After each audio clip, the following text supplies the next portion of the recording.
Now let's talk about staging. This is something we do in all cancers in order to understand the degree of cancer spread in the body, and it also helps to inform us how to best treat the cancer. Karan, can you speak more about staging and some of the nuances that are specific to patients with testicular cancer? Yeah, so as you mentioned that we use this classification of TNM in a lot of cancers. The important thing about testicular cancer is that the tumor markers that you spoke about earlier also have an important role to play because they help us understand the aggressiveness of the cancer. Typically, in stage one, when the cancer is limited to the testes and its surrounding areas, we can either manage with the help of radiation, chemotherapy, or just active surveillance. In cases we use surgery as well. In stage two, we do think that testicular cancer can spread with the help of the lymphatic system and also can spread through the blood as well into different areas of the body.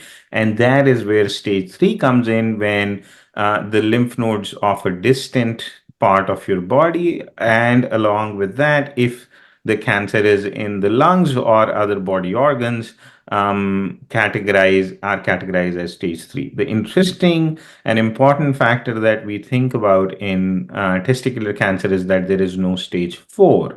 And this goes back again to tell us that testicular cancer is a very treatable cancer, and we need to make sure that the patients get the right form of treatment that they are able to that will help them live a longer life with a better quality as well. Um, and we'll speak about that more. Okay, great. Now, this slide shows us the specific characteristics that are considered when we are staging a patient. As you mentioned, we follow the TNM staging. Now, Karan, is there a difference between staging patients before and after orchiectomy? Yes. So, as you mentioned, that radical orchiectomy can be a treatment in some of our testicular cancer patients. In some patients, post-surgery, we have to make sure that they do not have any elevation in their tumor markers, because if they do, then that can mean that there is some sort of micrometastatic disease. That's just a fancy way of saying that there is still some cancer left in the blood, and that can appear later on, which needs to be treated in a much more aggressive manner than initially thought. I'm just going to go over this very, very quickly because this is something that you might hear your doctor talking about. But essentially, we look at the size of the lymph nodes to make a decision on whether to give you chemotherapy or chemotherapy and radiation therapy, or whether to do surgery alone. And that is what the N stands for, because that N can help us guide whether surgery would be an appropriate option or not. And the same thing for M, as I mentioned before, if the spread of the cancer is in other areas of the body, that's called metastatic disease. And that metastatic disease could include spread to the lymph nodes or lungs or other organs. Mm-hmm.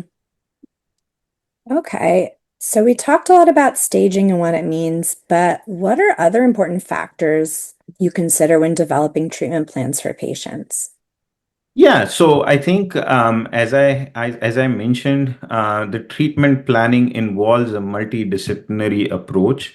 So the surgeons, the medical oncologist, and the radiation doctors all sit together and discuss a case of testicular cancer where a lot of effort is placed into adequately and accurately staging our patients. This includes imaging after the surgery, This includes blood tumor markers done after the surgery, and also includes, last but not the least, the most important part, asking our patients what is important for them.